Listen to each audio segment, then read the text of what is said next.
आप देख रहे हैं आज न्यूज लाइव 101 नॉन-स्टॉप, जहां आपको मिलती है हर घंटे की 101 बड़ी खबरें ठोस जानकारी के साथ। आज की तारीख है शुक्रवार 16 मई 2025। हिंदू पंचांग अनुसार ज्येष्ठ कृष्ण चतुर्थी, विक्रम संवत 2082 और आज है एकदंत संकष्टी चतुर्थी। इसी के साथ आज सिक्किम स्थापना दिवस भी है। इस्लामी हिजरी तारीख धु एल-किदा 1446 हिजरी। आज का विशेष दिन अंतर्राष्ट्रीय प्रकाश दिवस, इंटरनेशनल डे ऑफ लाइट। यह दिन विज्ञान, शिक्षा और विकास में प्रकाश की भूमिका को उजागर करने के लिए मनाया जाता है। तो चलिए बिना रुके, बिना थमे शुरुआत करते हैं आज की मुख्य खबरें, खास खबरें, जरूरी जानकारी और अहम समाचारों के सिलसिले की, केवल आज न्यूज लाइव 101 नॉन-स्टॉप पर। रक्षा मंत्रालय ने लद्दाख में तनाव को देखते हुए 15 से 16 मई की दरमियानी रात अतिरिक्त सैनिकों को 5 से 10 किलोमीटर क्षेत्र में तैनात करने का आदेश दिया है। भारतीय सेना ने कहा कि यह कदम दोनों देशों के बीच पूर्व समझौतों का पालन सुनिश्चित करने के लिए उठाया गया है। उच्च मुख्यालयों ने सीमा पिलर संख्या 170 से 175 तक की सुरक्षा बढ़ाई है। स्थानीय अधिकारियों ने नागरिकों को सीमा से दूर रहने की सलाह दी है और बातचीत के माध्यम से स्थिति को नियंत्रित करने की अपील की है। मुंबई मेट्रोपॉलिटन क्षेत्र में 15 मई को रिकॉर्ड बारिश दर्ज हुई, जिसमें 24 घंटे में 120 मिलीमीटर तक पानी गिरा। इससे बांद्रा, सांताक्रूज और अंधेरी इलाकों में जलभराव हो गया और लोकल ट्रेन सेवा में बाधा आई। मुंबई पुलिस ने 8 से 10 प्रभावित मार्गों को बंद किया और राहत कार्य में एनडीआरएफ की 3 टीमों को लगाया। बीएमसी ने जल निकासी तंत्र को तुरंत सक्रिय कर पानी बाहर निकालने के प्रयास तेज कर दिए। नागरिकों से अनावश्यक यात्रा से बचने की अपील की गई है। जम्मू कश्मीर शिक्षा विभाग ने उच्च तापमान और लगातार तेज धूप को देखते हुए सभी स्कूलों और कॉलेजों में 16 से 20 मई तक गर्मी की छुट्टियां घोषित की है। विभाग ने कहा कि इस अवधि में ऑनलाइन कक्षाएं आयोजित होंगी और छात्रों के स्वास्थ्य को प्राथमिकता दी जाएगी। स्थानीय प्रशासन ने बलोवा गाँव में स्वास्थ्य शिविर भी लगाने का निर्णय लिया है। डॉक्टरों ने जनता से दिन में धूप से बचने, पर्याप्त पानी पीने और ठंडी वस्तुओं का सेवन करने की सलाह दी है। पश्चिम बंगाल की राजधानी कोलकाता में 16 मई से ओला और उबेर ड्राइवरों ने किराया वृद्धि एवं सेवा शुल्क में कटौती को लेकर हड़ताल की घोषणा की है। ड्राइवरों का कहना है कि पिछले 6 महीनों में ईंधन दरों में 20% से अधिक वृद्धि हुई है, लेकिन प्लेटफॉर्म प्रबंधन ने किराया नहीं बढ़ाया। इसके परिणामस्वरूप सैकड़ों यात्रियों को सुबह के पीक समय में मुश्किलों का सामना करना पड़ा। राज्य सरकार मध्यस्थता के लिए जल्द बैठक बुलाई है। यात्री नया किराया नहीं देना चाहते और स्थिति तनावपूर्ण बनी हुई है। तेलंगाना के मुख्यमंत्री ने वारंगल जिले में 16 मई को श्री नल्लागुडा सिंचाई परियोजना का लोकार्पण किया। इस परियोजना से 20,000 हेक्टेयर क्षेत्र में पानी की आपूर्ति सुनिश्चित होगी। मुख्यमंत्री ने कहा कि इससे स्थानीय किसानों की उपज में 30% से 40% तक वृद्धि होगी। कार्य के तत्काल बाद किसानों ने स्वागत समारोह किया, जिसमें जिले के विधायक और ब्लॉक अधिकारियों ने भी भाग लिया। पानी मिलने से ग्रीष्म मंडल फसलों को राहत मिलेगी और कृषि आय स्थिर होगी। कर्नाटक सरकार ने 16 मई को बेंगलुरु के व्यस्ततम जंक्शन पर नया स्मार्ट ट्रैफिक सिग्नल सिस्टम लगाया।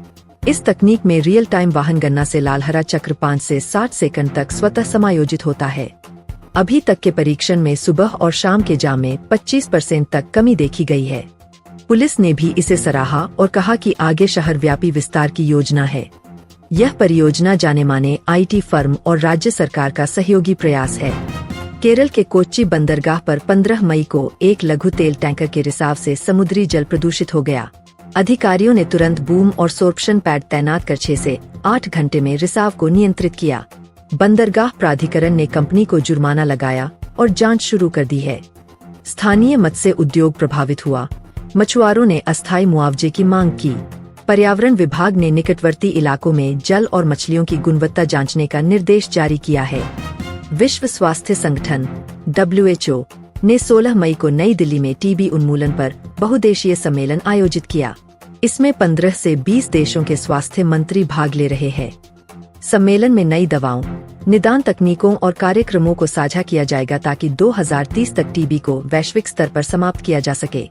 मोदी सरकार ने भी अपनी राष्ट्रीय टीबी उन्मूलन रणनीति पेश की। विशेषज्ञों ने स्थानीय और अंतर्राष्ट्रीय सहयोग पर जोर दिया है। पुणे स्थित प्रिस्टीन विश्वविद्यालय में जापान की एक शोध टीम 16 से 22 मई तक आकर जलवायु परिवर्तन के प्रभावों पर अध्ययन करेगी। टीम में 7 वैज्ञानिक शामिल है जो स्थानीय पर्यावरण विभाग और भारत मौसम विज्ञान विभाग के साथ काम करेंगे। उन्होंने पुणे के ग्रामीण इलाकों में सूखे और ग्रीष्म तापमान का डेटा इकट्ठा किया। विश्वविद्यालय ने इसे द्विपक्षीय वैज्ञानिक सहयोग की सफलता बताया। शोध निष्कर्ष 2026 तक प्रकाशित होंगे। दक्षिण अफ्रीका और पाकिस्तान के बीच 3 मैचों की टेस्ट सीरीज का पहला मैच केप टाउन के न्यूलैंड स्टेडियम में 16 मई से शुरू हो रहा है। दोनों टीमों ने अभ्यास मैच पूरे कर लिए हैं। पाकिस्तान ने पहले दिन गेंदबाजी की और दक्षिण अफ्रीका ने मध्यम क्रम में बदलाव किए हैं।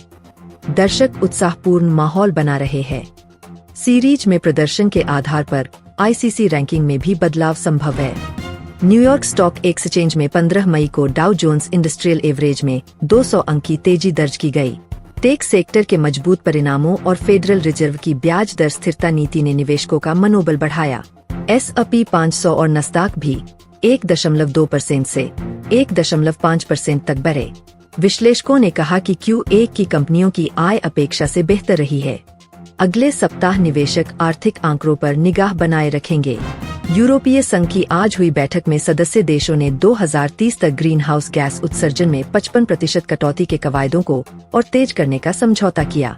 इसमें नवीकरणीय ऊर्जा, इलेक्ट्रिक वाहनों और कार्बन क्रेडिट प्रणाली को मजबूत करने पर सहमति बनी। फ्रांस, जर्मनी और इटली ने उच्च कोष आवंटन का प्रस्ताव रखा। पर्यावरणविदों ने इस कदम का स्वागत किया, लेकिन कुछ देशों ने लागत बढ़ने की चिंता जताई। जापान की राजधानी टोक्यो और निकटवर्ती योकोहामा के बीच 16 मई को हाई स्पीड रेल मार्ग का उद्घाटन किया गया। इस नए शिंकानसेन ट्रैक से यात्रा समय 45 से 30 मिनट पर आ गया है। जापान रेलवे ने कहा कि यह देश की 5वीं सबसे व्यस्त रेल सेवा है। उद्घाटन समारोह में जापानी प्रधानमंत्री ने भी शिरकत की।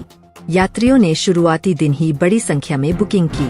ऑस्ट्रेलिया के न्यू साउथ वेल्स राज्य में मई शुरुआत से फैली जंगल की आग को नियंत्रित करने के लिए 16 मई को 500 से अधिक फायर फाइटर्स और 8 हेलीकॉप्टर तैनात है। स्थानीय प्रशासन ने ग्रामीण इलाकों के 10 से 12 गांवों को खाली कराया। मौसम विभाग ने अगले 2 दिनों में बारिश की संभावना जताई है, जो राहत दे सकती है। एनवायरमेंट डिपार्टमेंट की रिपोर्ट के अनुसार 1500 हेक्टेयर भूमि प्रभावित हो चुकी है। ओपेक प्लस ने 15 मई को मई के अंतिम सप्ताह के लिए उत्पादन स्थिर रखने का निर्णय लिया।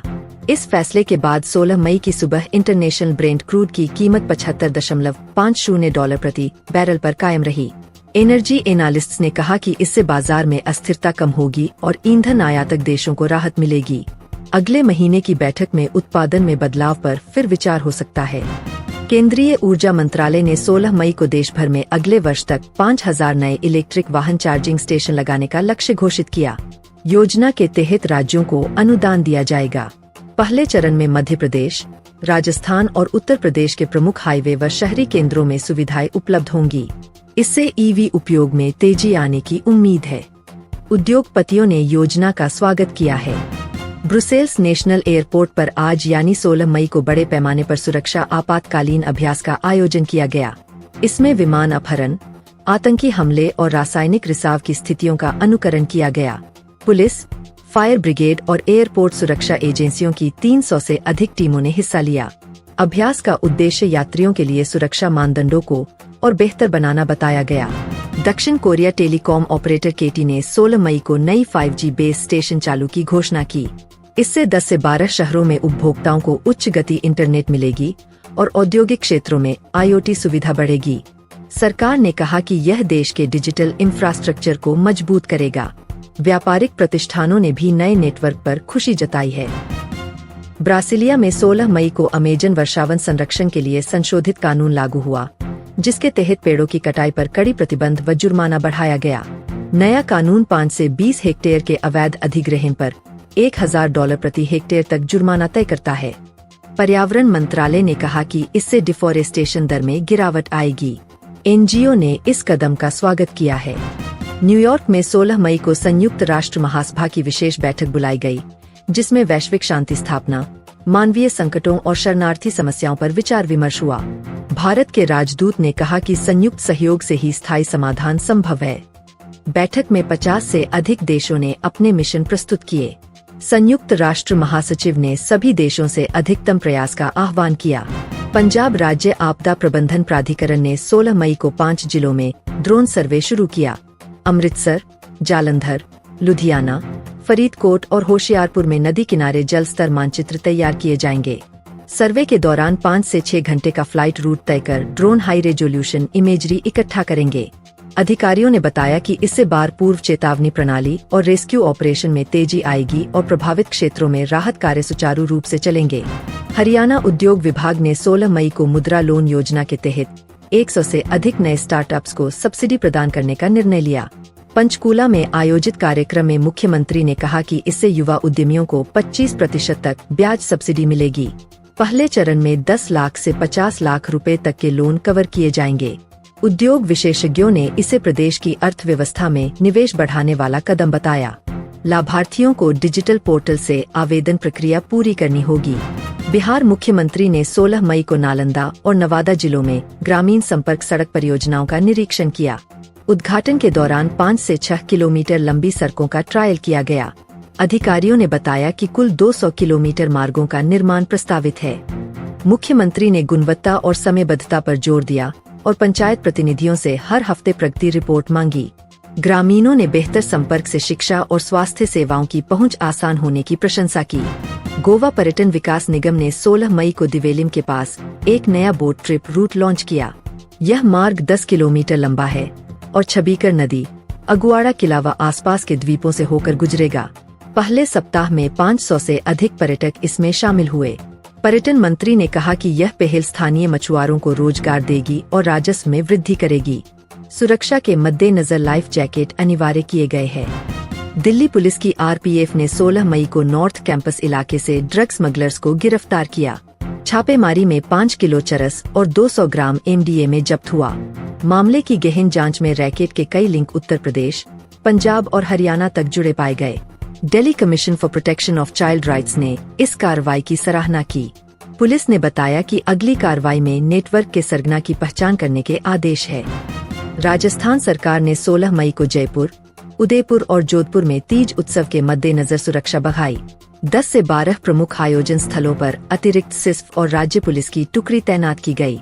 यातायात और भीड़ नियंत्रण के लिए फ्लाईओवर, मेट्रो स्टेशन और मंदिर के पास विशेष चेक पोस्ट लगाए गए। गृह सचिव ने लोगों से अपने वाहन सुरक्षा जांच केंद्र पर ही पार्क करने का अनुरोध किया। स्थानीय प्रशासन ने शिक्षक छात्रों को भी संवेदनशील क्षेत्रों से दूर रहने की सलाह दी। कर्नाटक महिला एवं बाल विकास विभाग ने 16 मई को बेंगलुरु में नारी शक्ति मेला का उद्घाटन किया। इस मेले में 50 से अधिक महिला स्वयं सहायता समूहों ने हस्तशिल्प, खाद्य पदार्थ और टेक्सटाइल से संबंधित स्टॉल लगाए। मुख्यमंत्री ने कहा कि मेले में हिस्सा लेने वाली महिलाओं को 2% अतिरिक्त अनुदान मिलेगा। कार्यक्रम में वित्तीय संस्थानों ने माइक्रो क्रेडिट सुविधाएं भी प्रदान की। स्थानीय संगठनों ने व्यापार सलाह सत्र भी आयोजित किए। उत्तराखंड पर्यटन बोर्ड ने 16 मई को देहरादून में ग्लेशियल विजन मेला का उद्घाटन किया। प्रदर्शनी में केदारनाथ, गंगोत्री और यमुनोत्री के ग्लेशियरों की 3D मॉडलिंग और VR टूर शामिल है। पर्यटन मंत्री ने कहा कि इससे राज्य में एडवेंचर और इको टूरिज्म दोनों को बढ़ावा मिलेगा। आयोजकों ने बताया कि पहले 3 दिनों में ही 5000 से ज्यादा पर्यटक आए। स्थानीय होमस्टे संचालकों को इससे लाभ होने की उम्मीद जताई गई। पश्चिम बंगाल निर्वाचन आयोग ने 16 मई को खड़गपुर में मतदाता जागरूकता कार्यक्रम शुरू किया। 10 से 15 स्कूलों में विशेष सेमिनार और नाटक आयोजित किए गए, जिनमें 16 से 18 आयु वर्ग के युवाओं को वोटिंग महत्व समझाया गया। आयोग के अधिकारी ने कहा कि 2025 विधानसभा चुनाव से पूर्व यह कदम महत्वपूर्ण है। स्थानीय एनजीओ ने सोशल मीडिया में भी वोट अवेयरनेस हैशटैग के साथ अभियान चलाया। स्कूलों में ड्राइंग प्रतियोगिताएं भी रखी गयीं। ओडिशा मौसम विभाग ने 16 मई को बंगाल की खाड़ी में विकसित हो रहे तूफान के मद्देनजर चेतावनी प्रणाली चालू की। अगले 48 से 72 घंटे में तटीय जिलों जैसे जगतसिंहपुर, पुरी और भुवनेश्वर में तेज हवाएं और भारी बारिश की संभावना जताई गई। एनडीआरएफ और एसडीआरएफ की 5 से 5 टीमें अलर्ट पर रखी गई है। वन विभाग ने समुद्री कछुए के प्रजनन क्षेत्र के पास भी सुरक्षा बढ़ाई। स्थानीय मछुआरों को समुद्र में जाने से बचने की अपील की गई। तमिलनाडु सरकार ने 16 मई से चेन्नई में आधारित स्मार्ट पार्किंग ऐप लॉन्च किया। इस ऐप के माध्यम से वाहन चालक आसपास के 5 से 6 सार्वजनिक और निजी पार्किंग स्थल बुक कर सकेंगे। पहले दिन ही 10,000 से अधिक रजिस्ट्रेशन हुए। परिवहन विभाग के प्रवक्ता ने कहा कि इससे ट्रैफिक जाम में कमी आएगी और ई पेमेंट सुविधा से समय बचेगा। उपयोगकर्ताओं को शुरुआती 30 मिनट मुफ्त पार्किंग भी मिली। बिहार पर्यावरण विभाग ने 16 मई को कर्मशीलता खदान परियोजना के लिए EIA रिपोर्ट जारी की। रिपोर्ट में 10 से 15 किलोमीटर के दायरे में वायु, जल और ध्वनि प्रदूषण का आकलन शामिल है। विशेषज्ञों ने सुझाव दिया कि खनन क्षेत्र के आसपास 50 मीटर की हरित पट्टी बनाई जाए। स्थानीय किसानों ने जल स्रोतों के प्रदूषण को लेकर चिंता जताई। विभाग ने सार्वजनिक सुनवाई के बाद रिपोर्ट को अंतिम रूप देने का निर्णय लिया। आयुष मंत्रालय ने 16 मई को गोवा के पणजी में 3 दिवसीय योग और आयुर्वेद शिविर शुरू किया। इसमें 500 से अधिक प्रतिभागियों ने हठ योग, प्राणायाम और आयुर्वेदिक चिकित्सा सत्रों में हिस्सा लिया। केंद्रीय मंत्री ने कहा कि इससे पर्यटन के साथ स्वास्थ्य पर्यटन को भी बढ़ावा मिलेगा। शिविर में बूथों पर लोकल आयुर्वेदिक उत्पाद बिकवाए गए। डॉक्टरों ने मधुमेह और उच्च रक्तचाप रोगियों के लिए सलाह दी। मध्य प्रदेश सरकार ने 16 मई को उज्जैन में वार्षिक शक्तिपीठ महोत्सव का उद्घाटन किया। इस धार्मिक आयोजन में देवी मंदिरों के दर्शन, पूजा अर्चना और सांस्कृतिक कार्यक्रम शामिल है। मंत्री ने कहा कि इससे धार्मिक पर्यटन और स्थानीय कुटीर उद्योग को लाभ मिलेगा। पहले दिन ही 20,000 श्रद्धालुओं ने हिस्सा लिया।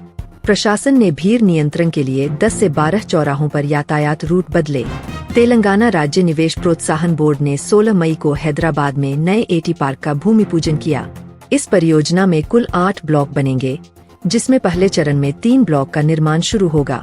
निवेश प्रोत्साहन मंत्री ने कहा कि इससे 15,000 से अधिक IT पेशेवरों को रोजगार मिलेगा। पार्क में हरित भवन मानकों के साथ ऊर्जा दक्षता प्रणालियां होंगी। स्थानीय स्टार्टअप्स के लिए एक इनोवेशन हब भी तैयार होगा। महाराष्ट्र हाईकोर्ट ने 16 मई को पुणे और मुंबई में जल संकट के मद्देनजर सुनवाई की। न्यायालय ने 5 से 6 बार सरकार से पूछा कि भूजल स्तर क्यों गिर रहा है और आपूर्ति कैसे सुनिश्चित होगी। न्यायाधीश ने आदेश दिया कि 2 सप्ताह में विस्तृत रिपोर्ट पेश की जाए। जल बोर्ड को निर्देश मिले कि हर जल स्रोत का डिजिटल मानचित्र तैयार करे। याचिकाकर्ताओं ने राहत की सांस ली। नई दिल्ली स्थित नेपाली दूतावास में 16 मई को सुरक्षा मामलों पर द्विपक्षीय समीक्षा बैठक हुई। बैठक में भारत और नेपाल के सुरक्षा सलाहकार तथा राजदूत शामिल हुए।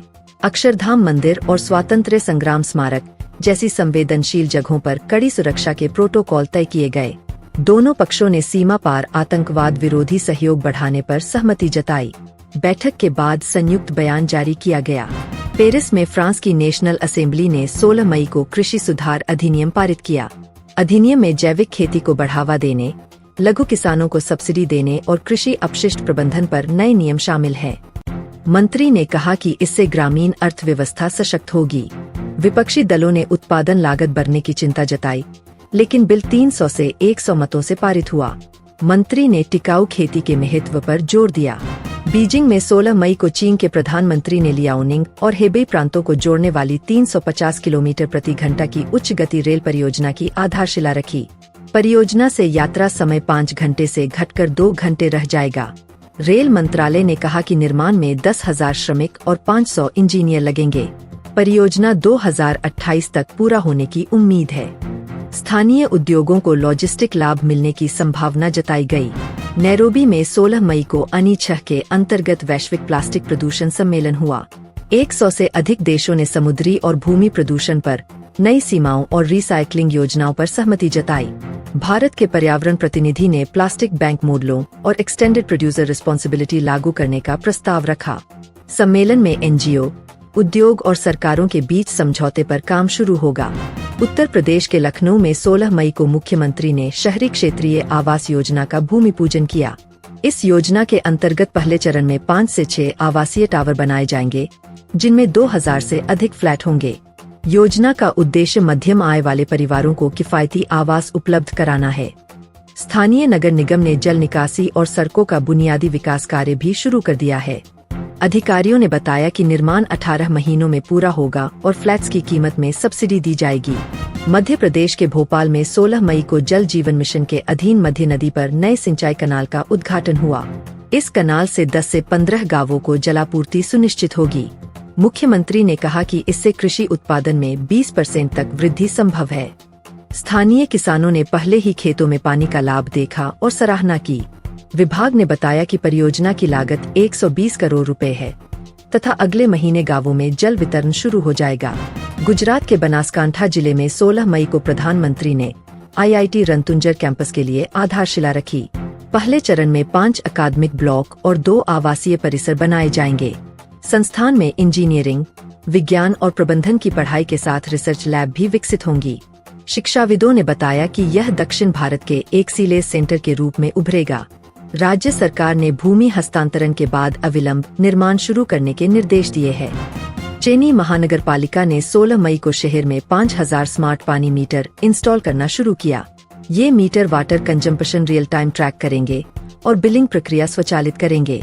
अधिकारियों ने कहा कि इससे पानी की बर्बादी में 15% तक कमी आएगी। नागरिक शिकायत निवारण ऐप से मीटर संबंधी दिक्कतें 24/7 रिपोर्ट की जा सकेंगी। पहले महीने में 10 वार्ड पूर्ण किए जाएंगे और आगे चरणबद्ध विस्तार होगा। केरल के कोच्चि में 16 मई को समुद्री विश्वविद्यालय में अंतर्राष्ट्रीय जलवायु परिवर्तन अनुसंधान केंद्र का उद्घाटन हुआ। केंद्र में 50 वैज्ञानिक, 20 डॉक्टोरल शोधार्थी और 10 तकनीशियन कार्य करेंगे। केंद्र का ध्येय समुद्र के तापमान परिवर्तन और प्रवाल भित्ति स्वास्थ्य पर विस्तृत अध्ययन करना है। केंद्र में लैब, आर्काइव और अनुसंधान पोत उपलब्ध होंगे। केरल सरकार ने इसे राज्य के ब्लू इकोनॉमी विजन का महत्वपूर्ण हिस्सा बताया।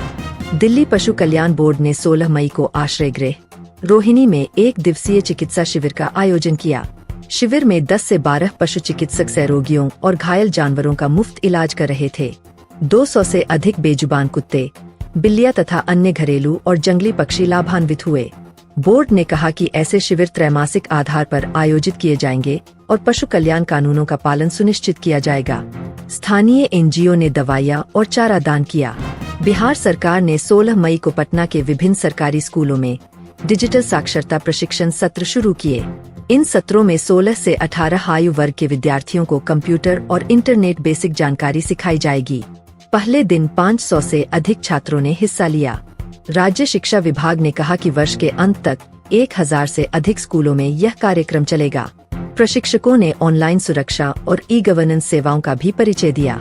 मुंबई में 16 मई को महाराष्ट्र स्थापना दिवस के अवसर पर लोकसत्ता स्थापना दिवस समारोह आयोजित किया गया।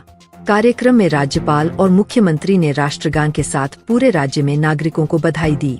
उन्होंने 5 से 6 सामाजिक कल्याण परियोजनाओं का लोकार्पण भी किया। समारोह में सांस्कृतिक प्रस्तुतियां और पुरस्कार वितरण कार्यक्रम आयोजित किए गए। अधिकारियों ने कहा कि इससे राज्य की विविधता व एकता का संदेश मिलेगा। नई दिल्ली में 16 मई को भारत और चीन के वाणिज्य मंत्रियों की द्विपक्षीय व्यापार बैठक हुई। बैठक में सीमा शुल्क रियायतें, निर्यात आयात संतुलन और AT उत्पादों में सहयोग पर चर्चा हुई। दोनों पक्षों ने 5 प्रमुख क्षेत्रों में साझेदारी बढ़ाने का समझौता किया। बैठक के अंत में संयुक्त बयान जारी कर अगले 3 महीनों में तकनीकी टीमों का आदान प्रदान तय किया गया। व्यापार विशेषज्ञों ने इसे सकारात्मक संकेत बताया। टोक्यो में 16 मई को भारत जापान टेक्निकल वार्ता के तहत भूमिगत जल प्रबंधन परियोजना पर समझौता हुआ। परियोजना में 10 लाख लीटर क्षमता वाले जल संग्रहण टैंक और आधुनिक पंपिंग सिस्टम शामिल है। समझौते पर दोनों रक्षा मंत्रियों ने हस्ताक्षर किए। जापान ने परियोजना के लिए 50 करोड़ येन अनुदान देगा।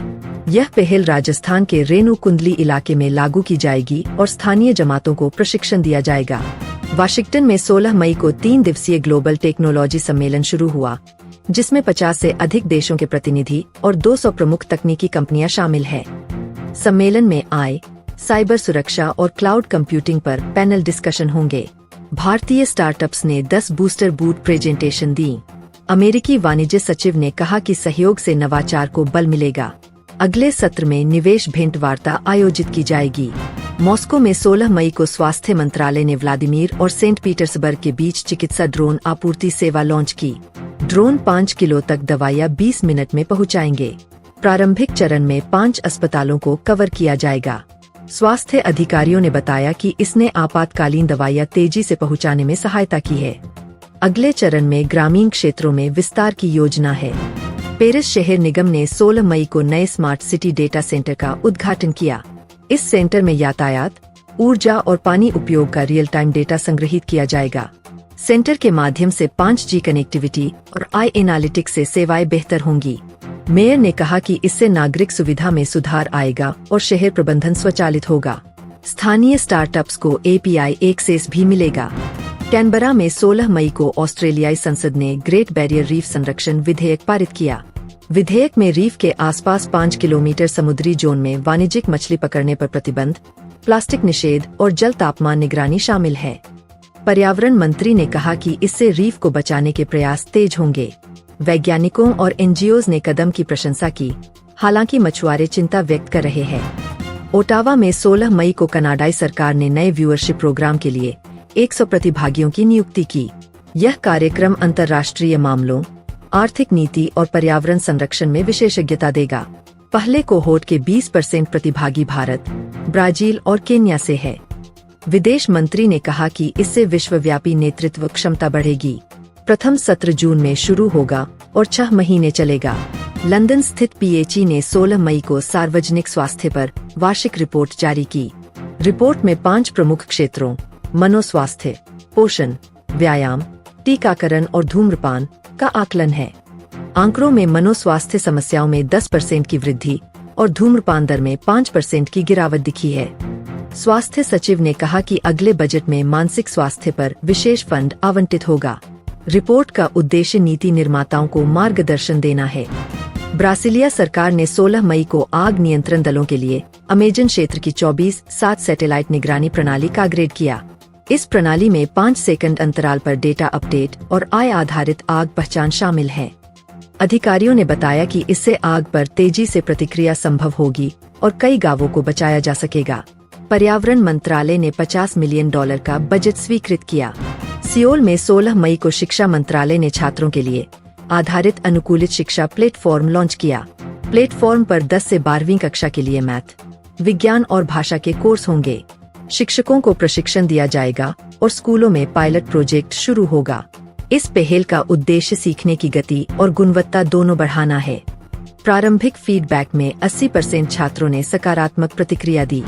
रोम के पॉलीक्लिनिको विश्वविद्यालय में 16 मई को नया वैक्सीन रिसर्च सेंटर खोला गया। इसमें BSL 3 लैब, क्लीन रूम और क्लिनिकल ट्रायल सुविधा है। केंद्र में 100 वैज्ञानिक और 50 तकनीशियनों को नियुक्त किया गया है। स्वास्थ्य मंत्री ने बताया कि केंद्र में मौसमी फ्लू और कोविड-19 के नए वेरिएंट पर अनुसंधान होगा। पहले चरण में 5 क्लिनिकल स्टडीज आयोजित की जाएंगी। न्यूयॉर्क में 16 मई को यूजिन की यूनिसेफ वार्षिक फंडिंग पॉलिसी मंजूर हुई, जिसमें दुनिया भर में बाल स्वास्थ्य, शिक्षा और संरक्षण के लिए $5.5 बिलियन आवंटित होंगे।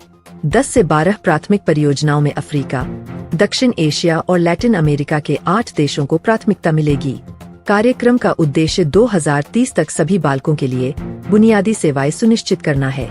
असम राज्य सरकार ने 16 मई को ब्रह्मपुत्र नदी के उफान प्रभावित जिलों में राहत सामग्री पहुंचाने हेतु 4 विशेष हेलीकॉप्टर तैनात किए। इन वाहनों द्वारा 5 से 6 दिनों में कटे-पिटे ग्रामीण इलाकों तक भोजन, दवाइयां और स्वच्छ जल पहुंचाया जाएगा।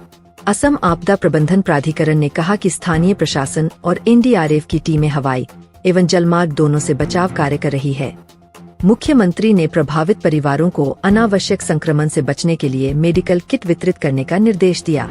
बॉम्बे स्टॉक एक्सचेंज ने 16 मई को अपने ई-ट्रेडिंग सिस्टम का नया संस्करण लॉन्च किया, जिसमें रियल टाइम डेटा एनालिटिक्स और आय आधारित रिस्क मैनेजमेंट टूल शामिल है।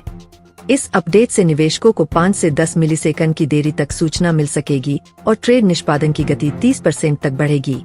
BSE के CEO ने बताया कि यह प्लेटफॉर्म 24/7 मॉनिटर होगा और मोबाइल एप्लीकेशन में भी समान सुविधाएं उपलब्ध होंगी। ब्रोकरों ने परिवर्तन को बेहतर क्षमताओं वाला करार दिया। कैरिबियाई द्वीप समूह के ब्रिजटाउन में 16 मई से भारत और वेस्ट इंडीज के बीच 3 मैचों की T20 सीरीज शुरू हो रही है। पहले मैच में भारत ने टॉस जीतकर पहले बल्लेबाजी करने का निर्णय लिया है। दोनों टीमों के मुख्य गेंदबाजों में हार्दिक पांड्या और आलमारी बॉलर अल्जारी जोसेफ शामिल है।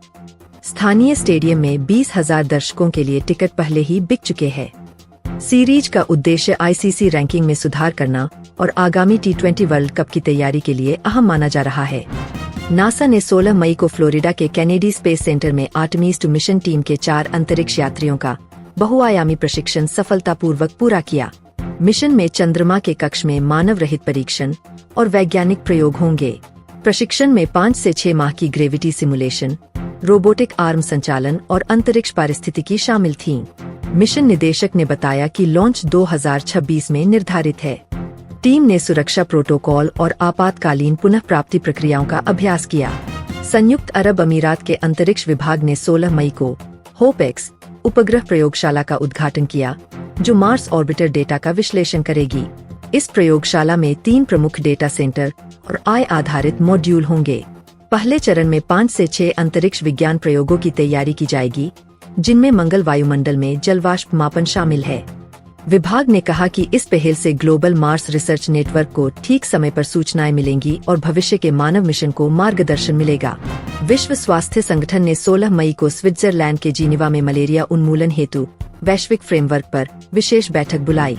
इसमें 50 से अधिक देशों के स्वास्थ्य प्रतिनिधि और शोधकर्ता शामिल हुए।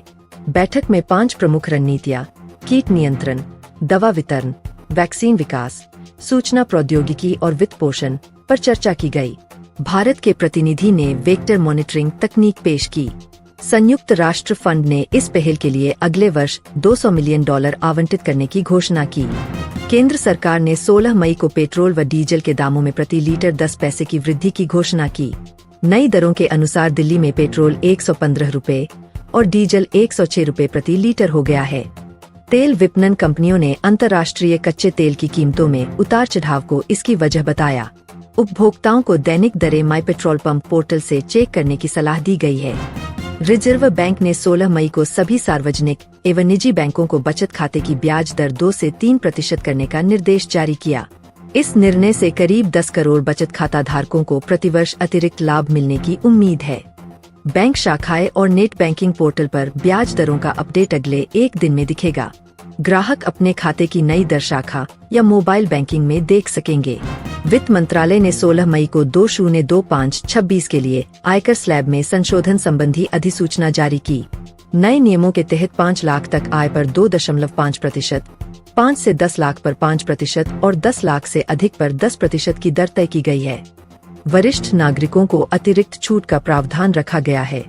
करदाताओं को 31 जुलाई तक ई-फाइलिंग पोर्टल पर नया शेड्यूल भरना होगा। कृषि मंत्रालय ने 16 मई को घोषणा की कि सिंचाई हेतु किसानों को प्रयोग होने वाली बिजली पर 50% सब्सिडी प्रदान की जाएगी। राजस्थान, उत्तर प्रदेश और मध्य प्रदेश में यह सुविधा तुरंत लागू कर दी गई है।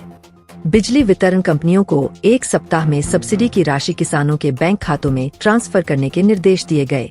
राज्य कृषि विभाग स्थानीय किसानों को सहायता केंद्रों में जानकारी दे रहा है। 3 प्रमुख तेल कंपनियों ने 16 मई से घरेलू LPG सिलेंडर के दाम में 5 रुपए प्रति सिलेंडर की कटौती की घोषणा की। नई दरों के अनुसार कोलकाता में सिलेंडर 895 रुपए और चेन्नई में 880 रुपए में मिलेगा। कंपनियों ने बताया कि अंतर्राष्ट्रीय मार्केट में कीमतों में गिरावट इसका कारण है।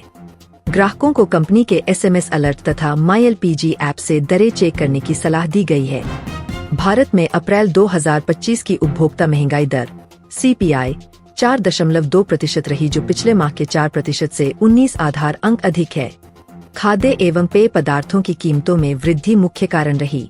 महानगरीय क्षेत्रों में महंगाई दर 4.5% और ग्रामीण क्षेत्रों में 4.1% दर्ज की गई।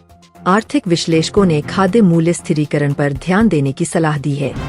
आवास व शहरी मामलों के मंत्रालय ने 16 मई को प्रधानमंत्री आवास योजना के अंतर्गत 5000 नए घरों के निर्माण के प्रस्ताव को स्वीकृति प्रदान की है। यह परियोजना मध्य प्रदेश, बिहार तथा उत्तर प्रदेश के ग्रामीण एवं शहरी केंद्रों में लागू होगी। गृह निर्माण की लागत का 50% केंद्र सरकार देगी। लाभार्थियों को ऑनलाइन पोर्टल पर पात्रता जांच कर आवास अनुमोदन स्थिति देखनी होगी। खाद्य एवं नागरिक आपूर्ति विभाग ने 16 मई को सार्वजनिक वितरण प्रणाली के तहत राशन कार्ड धारकों को जून से जुलाई के लिए 5 किलो अतिरिक्त चावल मुफ्त उपलब्ध कराने का आदेश जारी किया। यह सुविधा पश्चिम बंगाल, बिहार और असम के लगभग 2.5 करोड़ कार्ड धारकों को मिलती है। राज्यों को आपूर्ति व्यवस्था 2 सप्ताह में पूरी करने के निर्देश दिए गए हैं। स्थानीय राशन डीलर स्टोर पर अपडेटेड स्टॉक लिस्ट चस्पा करनी होगी। महिला एवं बाल विकास मंत्रालय ने 16 मई को उज्ज्वला योजना के अंतर्गत अनुरोध करने वाले पात्र परिवारों के लिए नई गैस कनेक्शन शुल्क पर पूर्ण छूट लागू करने की घोषणा की। यह सुविधा 5 से 10 किलोमीटर दूरस्थ इलाकों में निवासरत लाभार्थियों को मिलेगी। LPG वितरक एजेंसियों को कनेक्शन प्रक्रिया का निःशुल्क प्रशिक्षण केंद्रों पर सामूहिक शिविरों में आयोजित करने के निर्देश दिए गए हैं। उच्च शिक्षा विभाग ने 16 मई को राष्ट्रीय छात्रवृत्ति योजनाओं में आवंटन राशि में 30% वृद्धि का आदेश जारी किया। इस वर्ष लगभग 7 लाख स्नातक और स्नातकोत्तर छात्र लाभान्वित होंगे। प्रत्येक छात्र को कॉलेज बैंक खाते में प्रतिवर्ष 12,000 रुपए प्रतिवर्ष आर्थिक सहायता प्राप्त होगी। राज्य शिक्षा विभागों को बैंक सत्यापन की प्रक्रिया 2 सप्ताह में पूर्ण करने के निर्देश दिए गए हैं। पेंशन मंत्रालय ने 16 मई को राष्ट्रीय पेंशन योजना (एनपीएस) के लिए निवेशकों को मिलने वाली वार्षिक ब्याज दर को 6.5% से बढ़ाकर 7% करने की घोषणा की।